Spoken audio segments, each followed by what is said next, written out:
La psychologie évolutionnaire, c'est essentiellement l'élucidation du mystère humain, mais à partir des plans. L'homme, historiquement parlant, l'homme, lorsqu'il a étudié sa condition, l'a toujours étudié en fonction de sa réflexion dans le monde, de ses analyses. Et une telle étude, c'est très limité parce que ça ne prend pas en considération son esprit. Quand je dis son esprit, je veux dire l'intelligence de son esprit. Intellectuellement parlant, quand on parle d'esprit, on parle d'intelligence, mais dans un sens subjectif. Alors que dans le sens occulte, lorsqu'on parle d'esprit, on parle de communion avec un autre plan, c'est-à-dire de l'expression dévoilée du moi. Et lorsque le moi se dévoile à l'homme, une fois que l'ego est suffisamment habitué à cette sorte de dépersonnalisation-là, il est évident que l'homme découvre des aspects de sa conscience ou de son expérience ou de son mystère qui ont tendance à créer dans son ego une sorte d'effroi ou une sorte de fascination. Beaucoup de gens, beaucoup de personnes sentent l'effroi parce qu'ils vivent une certaine crainte par rapport à l'inconnu, alors que d'autres vivent une fascination, c'est-à-dire une complicité psychologique ou occulte ou spirituelle avec des mondes qu'ils n'ont pas encore su dominer. Dans ce dernier cas, l'approche de l'homme ou la relation entre l'homme et les plans devient naturellement une initiation, c'est-à-dire une progression suffisamment ardue de l'ego sur des chemins inexplorés de sa propre conscience, dont le résultat est une révélation personnelle, c'est-à-dire une réévaluation de son moi par rapport au monde ou par rapport à ce qu'on appelle les plans ou l'invisible. Ceci éventuellement mène ou force l'homme, non pas simplement à une réévaluation de son moi, mais à une rééducation de son ego par rapport à des plans qui se constituent en fonction de sa conscience comme étant des plans supérieurs. Ce que je veux développer avec vous aujourd'hui, c'est le concept de la supériorité des plans. Le concept de la supériorité des plans qui fait naturellement partie de l'ignorance évolutive de l'homme. L'homme a tendance à considérer les plans comme étant supérieurs à lui parce que les plans étant intemporels, non conditionnés par la spatialité matérielle, semble avoir un avantage sur lui en ce qui concerne soit la profondeur de la connaissance, ou l'étendue de la connaissance, ou l'origine de la connaissance, ou le caractère plus vaste des énoncés de la conscience ou de la connaissance. Pendant l'évolution, autrement dit, pendant l'âge du sommeil, ce que j'appelle l'âge du sommeil, pendant cette période où l'homme était incapable de réellement se subdiviser en être intégral et en être unifié à la fois, sa réflexion le forçait, pour des raisons spirituelles et religieuses, à constater les mondes parallèles comme étant des mondes supérieurs parce que ces mondes-là étaient naturellement liés ou issus d'une sorte de divinité. Avec la conscience évolutionnaire qui est apparue au XXe siècle,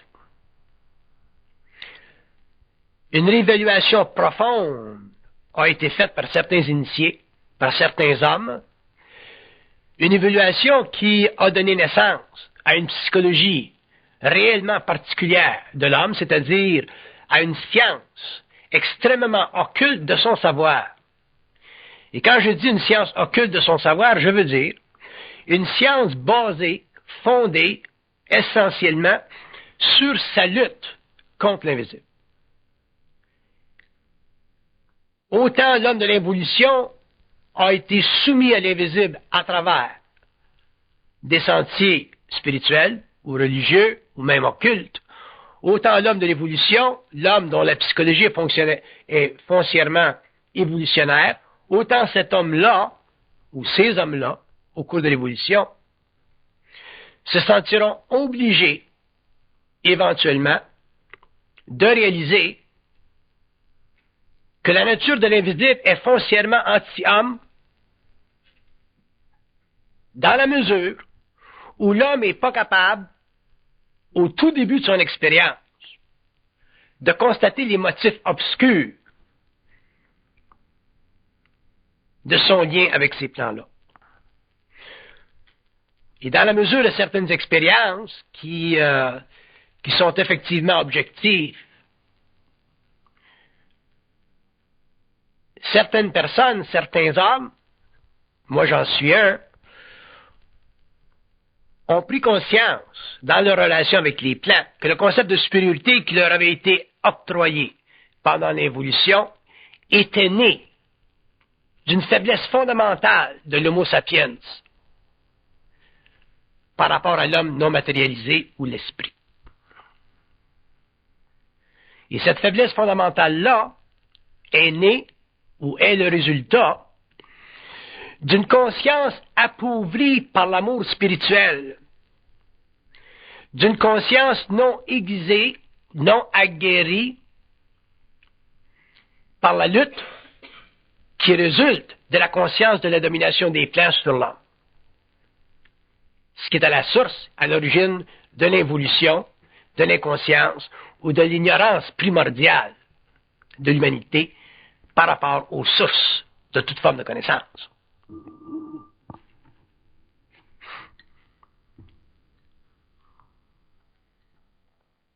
Autant la réflexion a permis à l'homme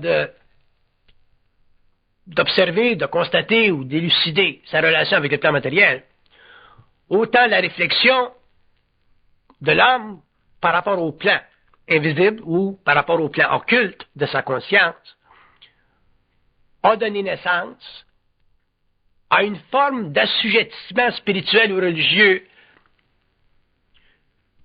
d'une telle profondeur, d'une telle grandeur, que très peu d'hommes sur la terre aujourd'hui sont en moyen ou ont les outils nécessaires pour à la fois s'unifier ou communier, si vous voulez, avec ces plans-là et en même temps, dans une même mesure, en être parfaitement indépendant. Et l'évolution de l'humanité, que ce soit fait sur une base de 2 000 ans, 10 000 ans, 15 000 ans, c'est absolument sans importance. Mais l'évolution de l'humanité, qui sera ultimement l'évolution de l'intelligence humaine, l'humanité n'étant que le vaisseau de cette énergie-là, quelle que soit sa forme, quelle que soit sa transmutation, sa transformation. Mais l'évolution de l'intelligence humaine, au cours des âges à venir, mènera éventuellement l'homme à faire des observations et des constats concernant les mondes parallèles avec des outils qui aujourd'hui sont réellement soit inexistants chez lui ou en veilleuse. Et lorsque l'homme aura finalement franchi le seuil de son sommeil profond, il entrera en contact mental, télépathique avec des plans des mondes dont il apprendra assez rapidement les lois fondamentales et occultes. Et ceci, finalement, libérera l'homme, libérera l'humanité et permettra éventuellement que s'établisse sur cette planète une nouvelle convention humaine, un nouveau contrat social entre l'homme et les mondes parallèles. J'aime souvent faire allusion à l'évolution de la science depuis 100 ans. C'est une évolution qui était extrêmement rapide, qui est partie d'une science très mécanique, dans l'âge industriel, pour finalement rejoindre les grandes aspirations de l'homme moderne dans sa technologie avancée d'aujourd'hui. Et ça, c'est seulement depuis 100 ans. Le chemin que certains hommes ont parcouru sur la Terre, dans quelques années, sur le plan occulte, est encore plus vaste. Parce que non seulement rejoint-il les études de la matière, mais il rejoint aussi les études des mondes parallèles, c'est-à-dire le monde des esprits. Et tout n'a pas été dit et écrit sur le monde des esprits. Que ce soit des esprits incarnés, ou désincarnés, pardon, ou des esprits qui ne se sont jamais incarnés. C'est sans importance, parce que toute intelligence qui n'est pas incarnée dans la matière est sujette à des lois et à des conventions qui dépassent en général l'entendement de l'ego. Et le besoin de l'homme, au cours de son évolution, au cours de son ascendance vers sa propre lumière, sera celui d'élucider sa relation avec ces mondes-là, afin que l'homme en arrive un jour à réellement pouvoir mettre une fin à sa programmation et s'instruire d'une vie qui convient finalement à son esprit incarné, mais son esprit réellement éveillé aux lois de la matière et aux lois de l'invisible. Ceci va prendre le temps que ça doit. C'est une évolution. Et étant une évolution, ça représente une nouvelle direction que l'ego veut se donner à lui-même, afin d'avoir un meilleur entendement de la vie et aussi afin de posséder ou d'accéder à une plus grande liberté d'expression sur le plan matériel. Aujourd'hui, l'homme est extrêmement serré dans son expérience parce que le monde matériel, le plan matériel, lui crée suffisamment d'impressions ou crée suffisamment d'impressions à son ego qui ne s'est pas identifié avec lui-même, qui est sans identité, pour que l'homme retrouve dans sa société une sorte de sécurité qui, d'un jour ou l'autre, peut lui être enlevée, soit par la mort, ou par la guerre, ou par les fléaux, ou par les accidents de la vie. Alors que pour un être conscient, c'est-à-dire un être éveillé aux lois occultes, et surtout aux lois du mensonge, qui représente sa relation avec des mondes dont il ne connaît pas les lois, dont il ne connaît pas les intentions, et avec lesquels il a des relations extrêmement succinctes. Un tel homme, éventuellement, en arrivera finalement à se libérer de l'inconnu. Et pour un homme, se libérer de l'inconnu, ça veut dire quoi? Ça veut dire finalement en arriver à accéder à un plan de conscience suffisamment élargi pour que lui, en tant qu'ego, sache sans aucune retenue qu'il est essentiellement maître de sa propre destinée. Et être maître de sa destinée, ça veut dire avoir l'énergie mentale suffisante pour pouvoir s'exécuter volontairement dans la vie, avec intelligence dans la vie,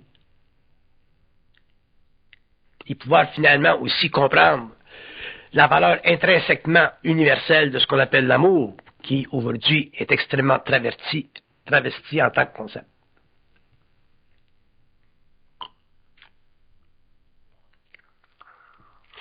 Autant pendant l'évolution, on a réfléchi à des questions fondamentales. Autant pendant l'évolution, on a réfléchi à des données, sur des données, qu'on ne pouvait pas parfaitement saisir, parce que l'homme n'avait pas conscience de l'ampleur de sa conscience.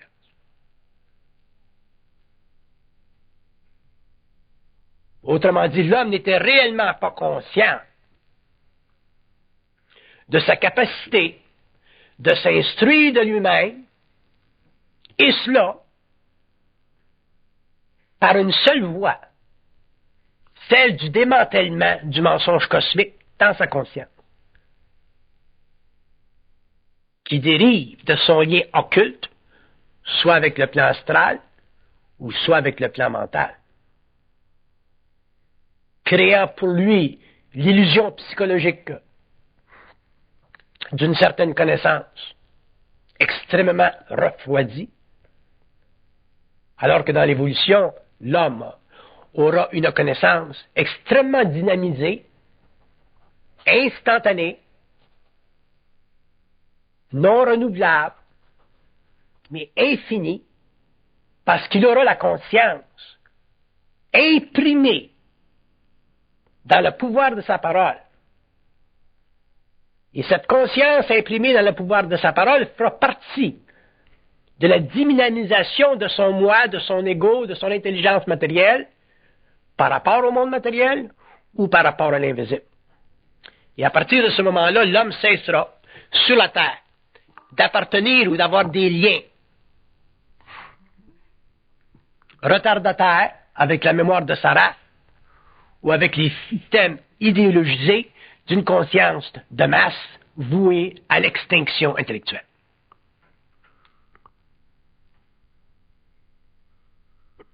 Quand je dis l'extinction intellectuelle, je veux dire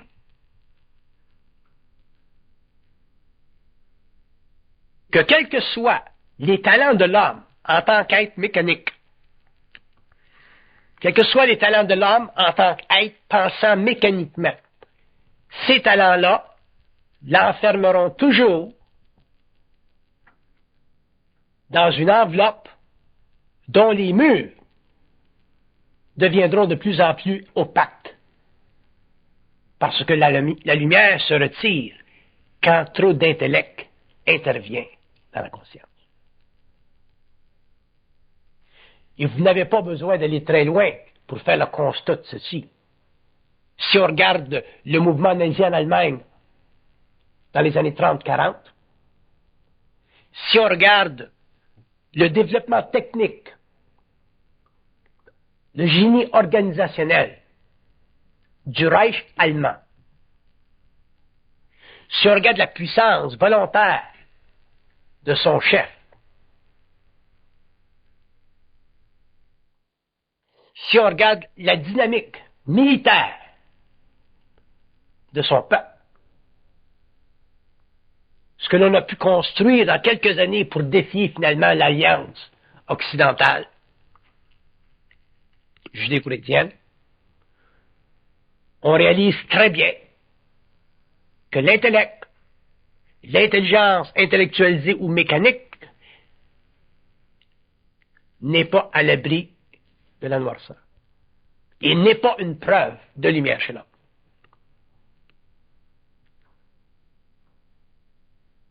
Si on rapporte ça sur un plan individuel, si on rapporte cette condition sur un plan intellectuel, individuel, on s'aperçoit que l'homme ne pourra prendre conscience de lui-même, c'est-à-dire s'établir en tant qu'être intelligent, que dans la mesure où il aura suffisante individualité pour ne pas s'assujettir à la mémoire de la race. Et ça, c'est pas évident pour un être humain normal. C'est pas évident pour un être humain éduqué. C'est pas évident pour un intellectuel mécanisé. Parce que l'ego, dans sa réflexion, à cause de la nature astrale de la réflexion, est incapable de faire la différence entre l'intelligence évolutive, la réflexion intellectuelle ou l'émission créative d'un moi réellement conscientisé. De sorte qu'aujourd'hui, un être qui se conscientise dans le monde est un petit peu comme une brebis à travers les loups. Est un petit peu une unité parmi une multiplicité d'autres unités inconscientes. Donc l'homme conscient aujourd'hui, s'il n'est pas en conscience intégrale, c'est-à-dire s'il n'a pas un centre très extrêmement défini de lui-même, que seule une initiation peut créer. Et que je dis bien que seule une initiation peut créer. Qu'on veuille l'initiation, qu'on ne veuille pas l'initiation sera toujours une mesure de l'impuissance de l'homme. Alors que l'initiation devrait être la mesure de la puissance de l'homme. Mais on demande toujours que l'initiation soit à notre mesure personnelle. Elle ne le sera jamais. L'initiation n'épouse pas le désir, les volontés, la petitesse de l'ego. L'initiation n'épouse pas quoi que ce soit qui fasse partie de la conscience évolutive de l'âme. Au contraire, l'initiation le dérange, l'arrache et le projette dans un mouvement qui, originalement, trouble son esprit, trouble sa petitesse, trouble sa petite sécurité, parce que l'homme est essentiellement petit. Même s'il veut être grand, même si on lui dit qu'il est grand, même s'il se croit grand, il est encore petit. Et mon expérience m'a démontré depuis des années que la relation entre les hommes de grande conscience et les hommes de petite conscience est très évidente à un être conscient, mais elle ne l'est pas à un être qui ne l'est pas.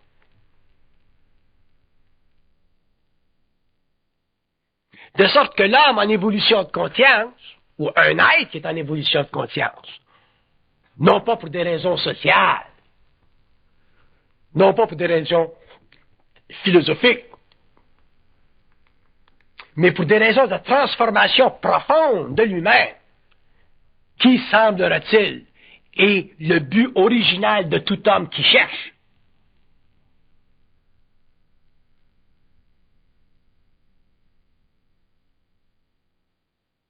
Parce que le but de l'homme qui cherche originalement, c'est celui de découvrir quelque chose d'autre. Mais trop d'hommes cherchent une découverte qui leur plaît. Et lorsqu'elle vient, pour n'importe quelle raison, lorsque vient l'initiation de l'homme, c'est-à-dire l'exécution d'un plan de vie qui ne convient plus à son ego, pour le déraciner réellement de son évolution, très peu d'hommes ont la capacité, la force, l'intelligence réelle de convenir avec un domaine d'expérience qui tue dans l'homme sa petitesse.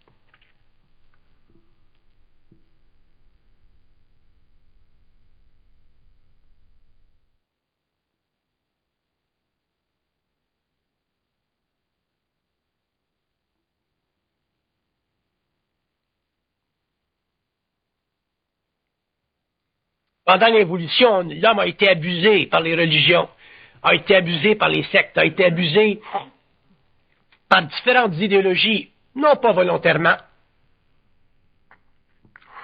mais parce que ces organisations, ces organismes, ces forces sociales étaient greffés à une inconscience fondamentale. Alors que dans l'évolution, la transformation de l'homme, l'éveil de sa conscience, ainsi de suite, ira toujours plus loin, plus profondément que les forces occultes, religieuses ou spirituelles de l'évolution sont allées. Parce que dans l'évolution, la transformation de l'homme sera en dehors de ses mains. Elle viendra d'en haut, elle viendra de son esprit, transpercera l'âme, troublera l'ego, pour créer finalement une unité foncièrement révélée à lui-même, au lieu d'une unité que lui cherche à se révéler. comme ce fut le cas pendant l'évolution. Alors que les hommes se joignaient à des idéologies parce que ça faisait leur affaire. Dans l'évolution, l'homme ne se joindra à aucune idéologie parce que le mouvement de l'esprit sera totalement voilé.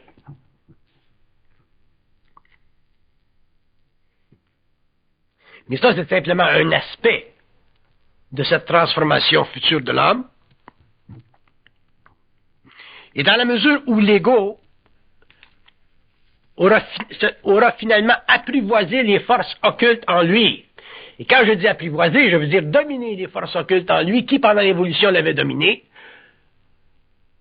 L'homme ne pourra pas reconnaître sa propre puissance, parce que la puissance de l'homme n'est révélée à lui que lorsqu'il a détruit en lui-même les forces, ou la crainte des forces qui sont sous-jacentes à son ego. Donc, un homme qui craint, ou qui vit une crainte, de n'importe quelle sorte, de n'importe quelle dimension, de n'importe quelle manière, vit toujours une crainte par rapport aux forces qui sont en lui et qui utilisent la crainte pour continuer à dominer son inconscience. Donc, ce sera réellement du ressort de l'homme de s'élever au-dessus de ces mécanismes-là qui constituent pour lui les frontières de son moi. Une fois que ceci sera établi, une fois que ceci sera établi chez l'homme, et qu'il sera réellement à l'extérieur de son moi,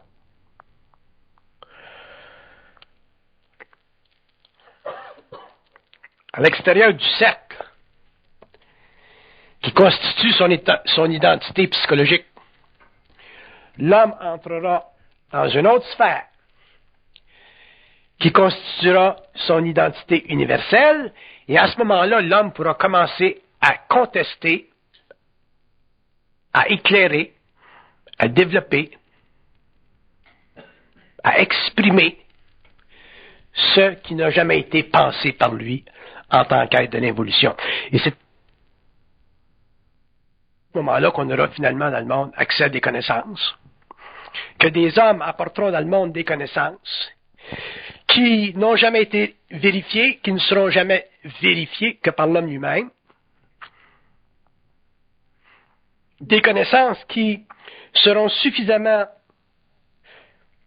objectives dans leur réalité pour donner à ces individus finalement un souffle de vie qui sera très représentatif de sa liberté.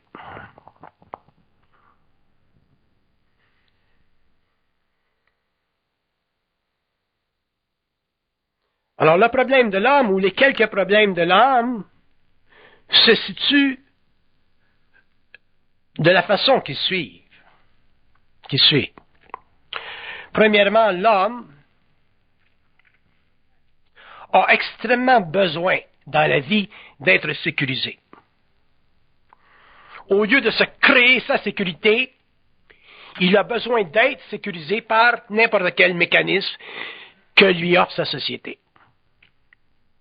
Et un homme qui doit être sécurisé de l'extérieur de lui-même, au lieu de se sécuriser par lui-même, par sa puissance, par sa volonté, par son intelligence, ainsi de suite, est automatiquement affaibli dans sa conscience parce qu'il ne possède pas les outils nécessaires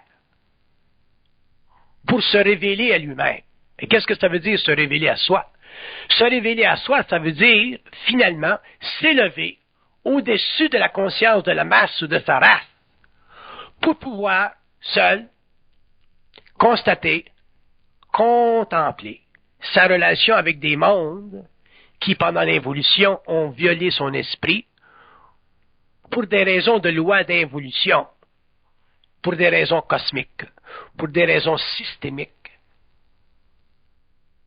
dont on ne peut pas les blâmer humainement parlant, parce que les mondes sont structurés pour qu'évoluent les unités de conscience qu'on appelle les âmes.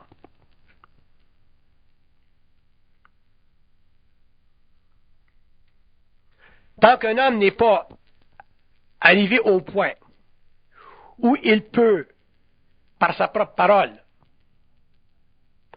projeter dans le monde, créer dans le monde une forme pensée qui fait partie de sa vibration et non pas de la réflexion de son ego, l'homme ne peut pas accéder à ce qu'on appelle la connaissance. La connaissance étant, dans le nouveau temps, cette capacité de s'informer soi-même, sans limite, sans borne, sans condition, de la nature de la vie matérielle et de la nature de la vie spirituelle et de la nature de la vie cosmique. Si l'homme n'est pas capable de s'instruire de lui-même, comment voulez-vous qu'il instruise les hommes?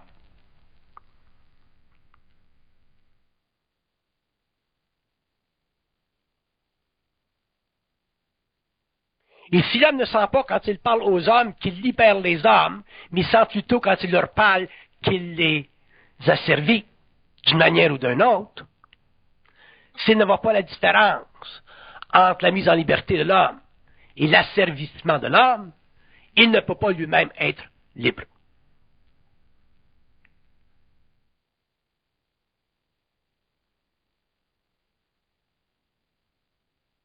Parce que ce qui succède à la liberté, ce qui découle de la liberté, le corollaire de la liberté, c'est la capacité de l'être de rendre les autres tels que lui-même libres. Et ceci définit toute la gamme de l'expérience humaine par rapport à d'autres expériences humaines. Ce qui m'amène à dire qu'un être conscient dans la vie, à quelque niveau qu'il soit, dans quelque domaine qu'il soit, ou en relation de quoi que ce soit, travaillera toujours pour libérer l'homme, dans la mesure où lui sera libre. S'il n'est pas libre, il ne travaillera pas pour libérer l'homme. Il travaillera autrement.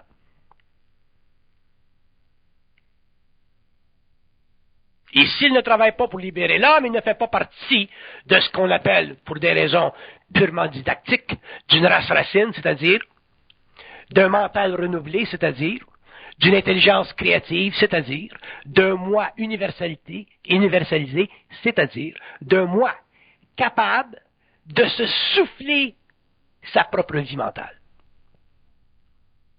Parce qu'un homme conscient doit être capable de se souffler à lui-même sa propre vie mentale. Alors que pendant l'évolution, on lui soufflait une vie mentale. On l'inspirait. On a été tellement inspiré pendant l'évolution qu'aujourd'hui, dans l'évolution, à la fin du 20e siècle, l'homme est totalement aliéné.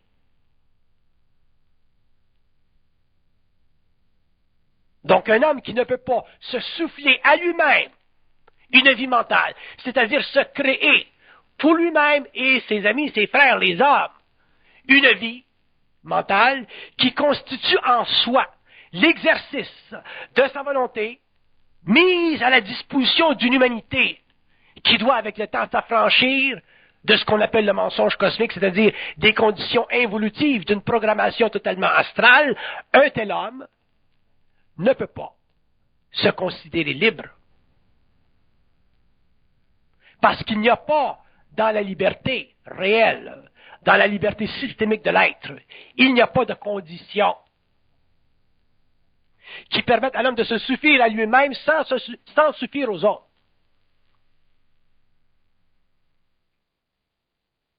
Donc, pour que l'homme soit réellement libre, il doit exorciser de sa conscience toute forme de dictature, toute forme de domination, toute forme de machiavélisme, toute forme d'asservissement des autres qui gravitent ou qui sont en relation avec lui en tant qu'être appartenant à une société quelconque.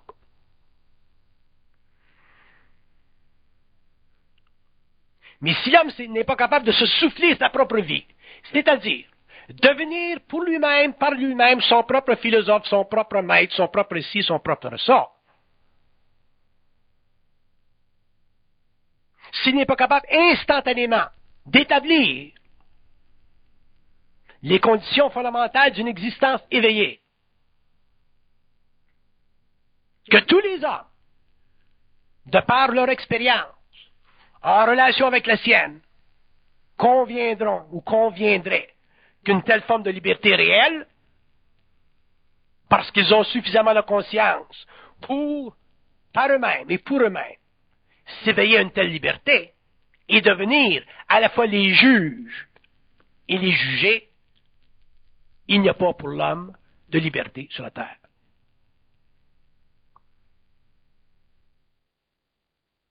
Et il n'y aura pas pour l'homme de liberté sur la terre.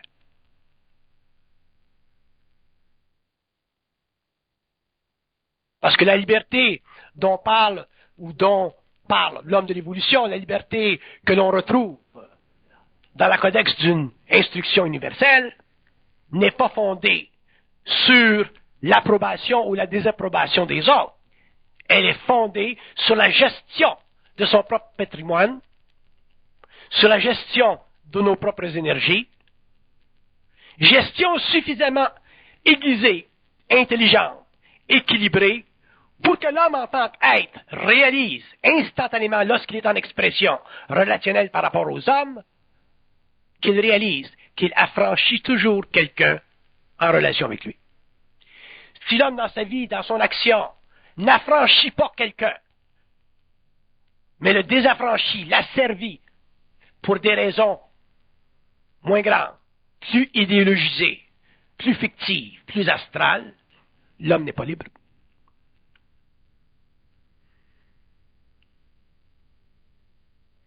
Donc, si nous regardons l'évolution de la conscience humaine, si nous regardons le phénomène de la conscience évolutionnaire, nous ne pouvons le regarder que sur une base individuelle. On ne peut pas le regarder sur une base collective, parce que lorsque l'homme sera arrivé à vivre une conscience collective, individualisée, systémique, l'homme n'appartiendra plus à la conscience de la Terre.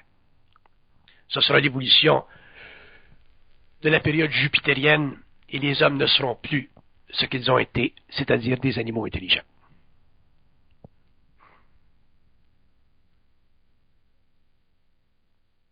Mais lorsque nous faisons l'énoncé qu'une conscience créatrice, c'est une conscience qui permet à l'homme de s'allumer lui-même, de créer sa propre lumière, de s'éveiller à sa propre lumière, et d'établir par lui-même, pour lui-même et les autres, des constats universels qui constituent finalement les remparts de la nouvelle liberté,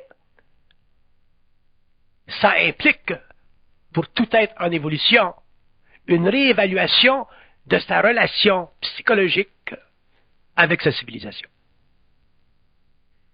Que vous le regardiez à un niveau ou à un autre, ça reviendra toujours à une réévaluation de son moi psychologique par rapport à la civilisation. Ce n'est pas parce que nous parlons de conscience ou d'éveil de la conscience, de conscience plus avancée, que cette conscience est en opposition avec la civilisation. La conscience n'est jamais en opposition avec quoi que ce soit.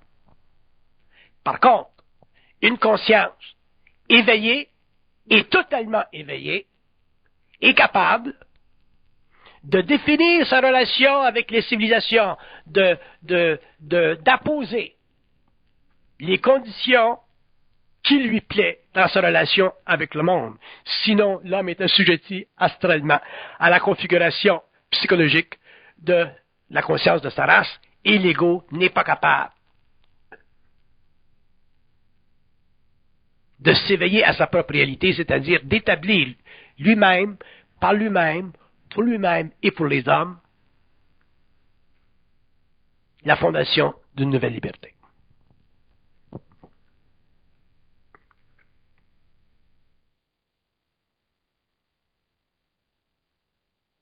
Donc, ce que l'homme découvrira de plus difficile dans son acheminement, dans son développement, dans son évolution, ce sera la maîtrise de ses émotions par rapport à son intelligence pure. Et cette maîtrise de l'émotion humaine dépendra de chaque individu. Chez l'homme, ce sera d'une sorte, chez la femme, ce sera d'une autre sorte, mais ça revient toujours à la même chose. L'ego étant un peu comme le chien qui court après sa queue. L'ego étant toujours un être qui tourne en rond. Ou un être qui avance, qui recule, qui avance, qui recule, qui avance, qui recule. Et ceux qui auront la chance, quand je dis la chance, je veux dire pour des raisons d'évolution, pour des raisons karmiques, pour des raisons d'expérience, pour des raisons de lien avec les plans, ceux qui auront la chance de vivre ou d'expérimenter la conscience ou sa relation avec d'autres plans d'une manière plus dirigée, plus directe, plus pénible, seront ceux qui finalement auront vaincu la crainte.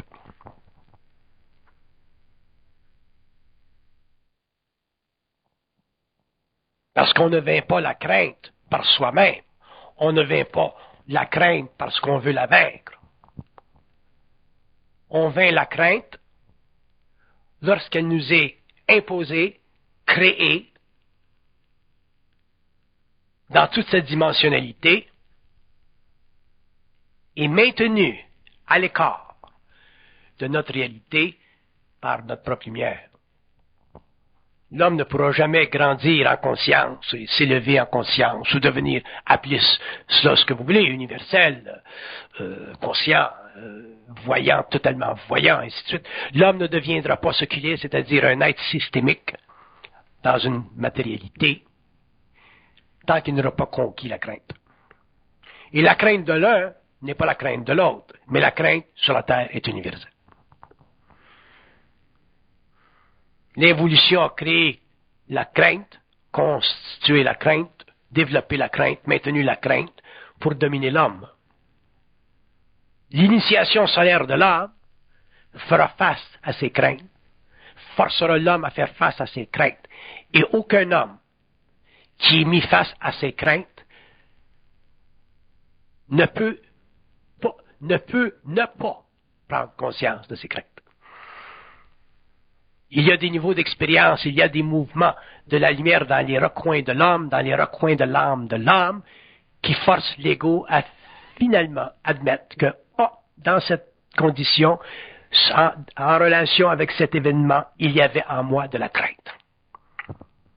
C'est pour ça que si on demande quelle est la différence fondamentale entre l'évolution et l'évolution, l'initiation astrale de l'évolution ou l'initiation spirituelle et religieuse de l'évolution, qu'ont connu les anciens initiés ou les anciens maîtres d'œuvre, et l'initiation solaire de l'évolution, la différence est fondamentale. Chez l'homme nouveau, la crainte sera totalement détruite. Et la mesure de l'homme sera cette destruction de la crainte. Parce que la crainte ou la relation entre la crainte et l'ego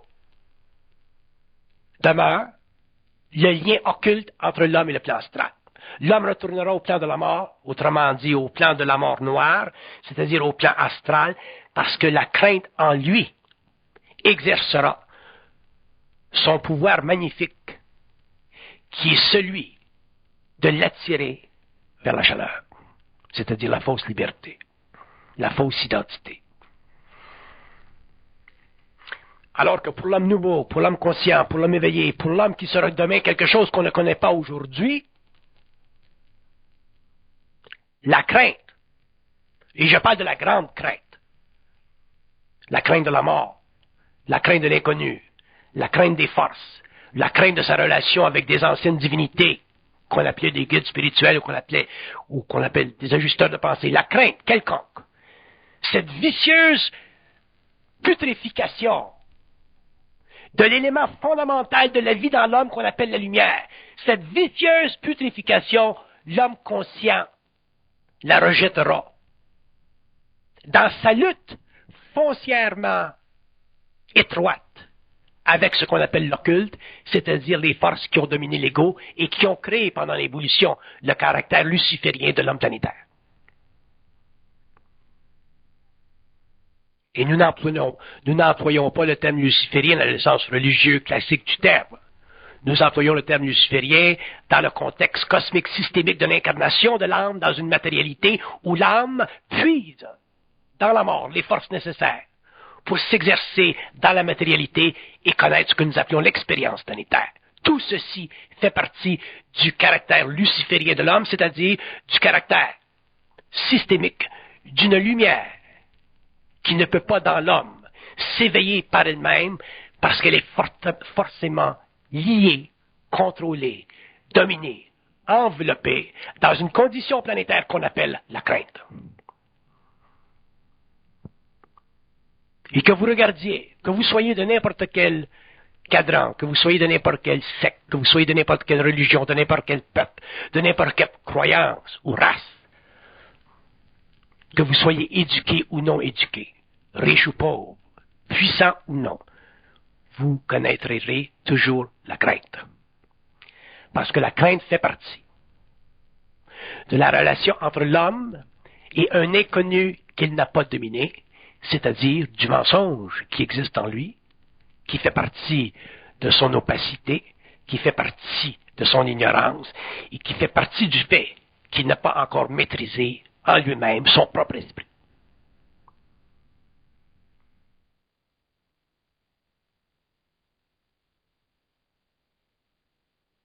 La maîtrise de l'esprit pour un homme conscient, pour un être qui viendra.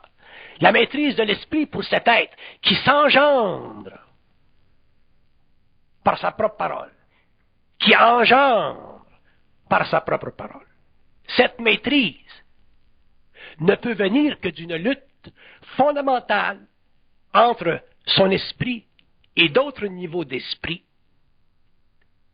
qui calquent ou qui créent en lui une réflexion, empêchant l'ego de savoir d'où il vient, quelle est son origine, avec qui il est en communication, quelle est la nature de la pensée, d'où vient la pensée, où va la pensée, pourquoi la pensée. D'où détient-il cette capacité non animale d'extrapoler sur la réalité? Et si l'homme ne connaît pas les origines de ce mouvement de conscience, de supposée intelligence, il ne peut pas commencer à décoder ce que nous appelons le fil de l'intelligence. Le fil de l'intelligence étant cette rivière, ce courant infini qui unit toute intelligence matérielle, astrale ou mentale, c'est-à-dire tout mouvement de lumière sur un plan quelconque, dans une forme quelconque, infiniment ou éternellement, ce qu'on appelle l'évolution de la sagesse. Et l'évolution de la sagesse, ce n'est pas une particularité de l'homme. L'évolution de la sagesse, ça fait partie de l'évolution de la science de l'esprit, jusque sur les plans plus matérialisés, où l'évolution de la sagesse devient, pour un être incorporé dans la matière, l'évolution de la science moderne.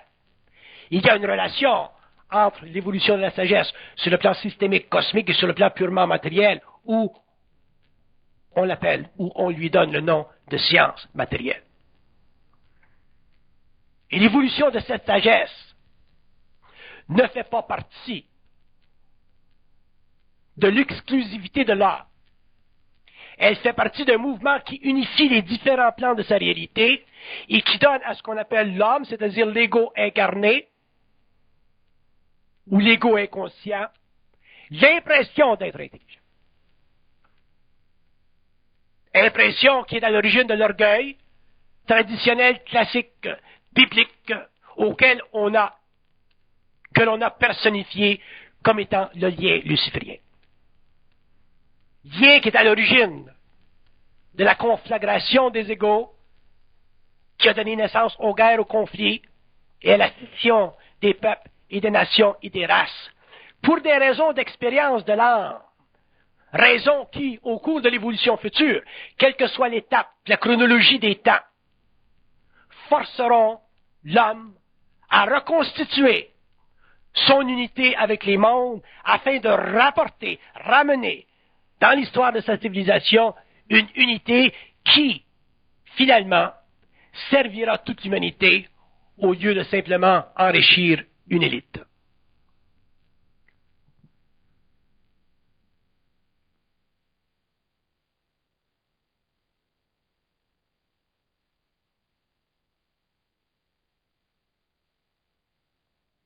Mais l'homme sera forcé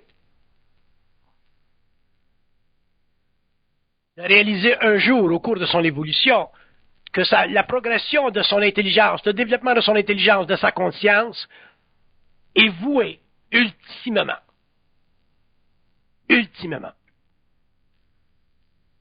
à devenir une expérience individualisée, c'est-à-dire à devenir une expérience qui le concerne seul et uniquement et qui ne concerne pas les autres. Parce que si l'homme n'en arrive pas un jour à se confronter à lui-même pour pouvoir extraire de sa réalité les différentes essences nécessaires qu'il doit redonner au monde pour élever la conscience du monde, il ne pourra jamais reconnaître, savoir qui est son frère.